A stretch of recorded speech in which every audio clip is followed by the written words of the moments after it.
Welcome to ట్యూట్ వైజాగ్. అనకాపల్లి జిల్లా Narsipatnam municipality Pedaboddepalli high స్కూల్లో సైన్స్ డే కార్యక్రమాన్ని ఘనంగా నిర్వహించారు. పాఠశాల ప్రధానోపాధ్యాయులు ఫ్రాన్సిస్, సైన్స్ ఉపాధ్యాయులు అల్లు అప్పారావు, బాబీ, ప్రభాకర్, విజయరాణి, అరుణ తదితరులు విద్యార్థుల చేత 30 ప్రాజెక్టులను ప్రదర్శన చేయించారు. ఇందులో మొదటి బహుమతిగా వాటర్ హార్వెస్టింగు, రెండవ బహుమతిగా వాటర్ ప్యూరిఫికేషను నిలిచాయి. అదేవిధంగా క్విజ్ కాంపిటీషన్లో కె పూర్ణచందు, వర్షిణి నిలిచారు. డ్రాయింగ్ కాంపిటీషన్లో పిల్లి దుర్గాప్రసాదు, రెడ్డి గిరిజా కీర్తి నిలిచారు.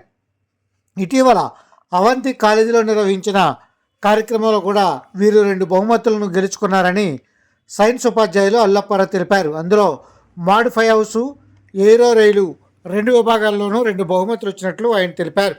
ఈ సందర్భంగా విద్యార్థులు ఏర్పాటు చేసిన మోడల్స్కు సంబంధించి ప్రాజెక్టు దగ్గర ప్రతి విద్యార్థి తాము చేసిన ప్రాజెక్టు యొక్క ఫలితాలను, వాటి తాలూకా పనితనాన్ని వివరించే కార్యక్రమాన్ని చేపట్టారు.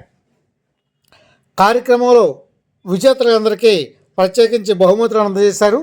అనంతరం ఉపాధ్యాయుడు బాబీకి ఘన సన్మానాన్ని చేశారు పాఠశాలలోని ఉపాధ్యాయులంతా.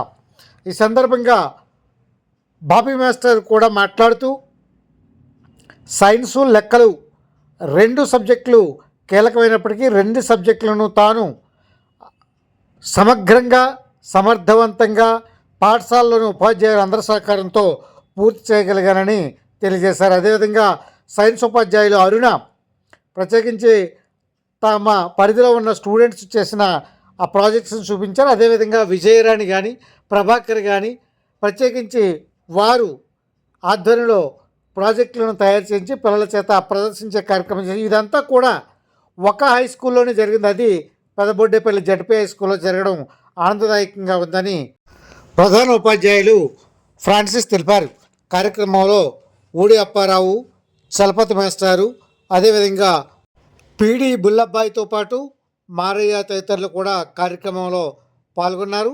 ఈ సందర్భంగా ఉపాధ్యాయులంతా ఇప్పుడు పిల్లలను ఉద్దేశించి మాట్లాడుతున్న మాటలు మీకు తెలియజేసే ప్రయత్నం చేస్తున్నాం.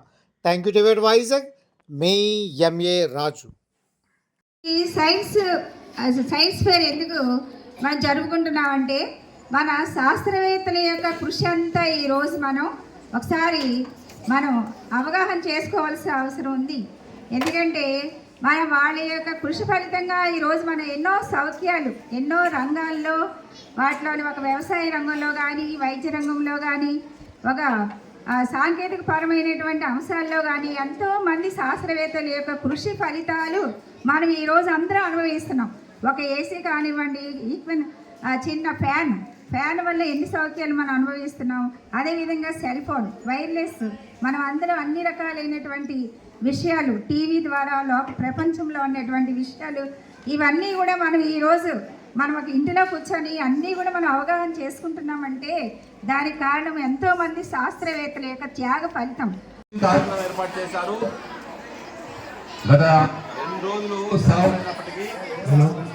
ఎంతో ప్రయత్నం చేసి స్టేజంతా కూడా చక్కగా డెకరేట్ చేసి పిల్లల చేత ఎన్నో యాక్టివిటీస్, ప్రాజెక్ట్స్ అని తయారు చేయించి కార్యక్రమాన్ని చాలా ఘనంగా వాళ్ళకి నా ప్రత్యేక కృతజ్ఞతలు తెలియజేస్తున్నాను. అయితే ఇవన్నీ ఎందుకు అంటే విద్యార్థుల్లో సైన్స్ ఎడల మంచి దృక్పథాన్ని పెంచడానికి భావి భారత శాస్త్రవేత్తలను తయారు చేయాలనే ఉద్దేశంతో. కాబట్టి విద్యార్థులందరూ ఈ విషయాన్ని గుర్తుంచుకొని సైన్స్లో మరింత మెలకువలు నేర్చుకొని మంచి విజ్ఞానవంతులు అవ్వాలని అభిరుచి. కానీ టైం లేకపోవడం వల్ల మీరు చేయలేకపోయారు. ఇది కూడా చాలా బాగా ఎక్కువగా చేసినందుకు అందరికీ సైన్స్ దినోత్సవ శుభాకాంక్షలు చెప్తూ సెలవు. ఇప్పుడు మన అధ్యాయులు అల్లప్పారావు సార్ మాట్లాడుతున్న కూర్చున్నాం. అబ్దుల్ కలాం అనేవాళ్ళు మనల్ని మీలాంటి సామాన్యమైన గవర్నమెంట్ పాఠశాలలో చదువుకొని భారతరత్న ఇండియా మిసైల్ మ్యాన్గా ప్రసిద్ధి చెందారనమాట. భారతదేశానికి అటల్ బిహారీ వాజ్పేయి ప్రధానమంత్రిగా ఉండేటప్పుడు మన శత్రు దేశాలన్నీ భయపడేటట్టు మనకి అణుబాంబుల్ని ఏ విధంగా మనం వినియోగించుకోవాలి, అణుశక్తి మన దగ్గర ఉందని నిరూపించుకోవడానికి పోఖ్రాన్ అణు పరీక్షలు కూడా నిర్ణయించడం జరిగింది. మరి దీనంతటికీ ప్రధాన కారణం ఎవరు? అబ్దుల్ కలాం గారు.